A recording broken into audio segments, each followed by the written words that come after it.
Le samedi 7 octobre 1967, vers 7 heures le matin, et ce n'est pas un cliché,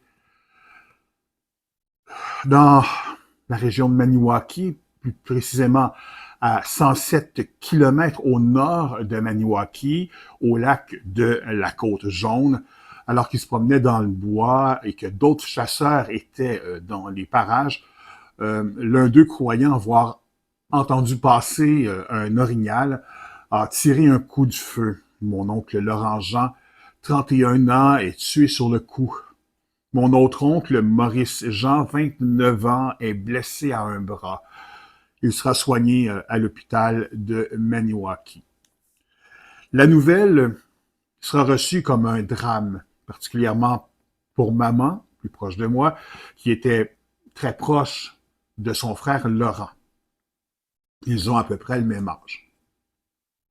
On s'imagine aussi le drame vécu au 929 rue Saint-Jacques, à Saint-Jean-sur-Richelieu.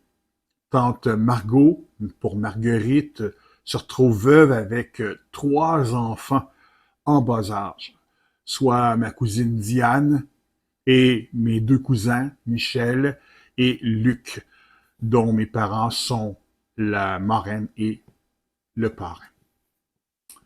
Le corps de Laurent rentrera à Saint-Jean-sur-Richelieu dans une ambulance de l'entreprise Oligny qui est allée le chercher à Maniwaki. La police de la Sûreté provinciale, détachement de Maniwaki, mènera une enquête afin de connaître les circonstances exactes de l'accident et établir les responsabilités. Cela est la version officielle du drame qu'écrira la presse et la Voix de l'Est.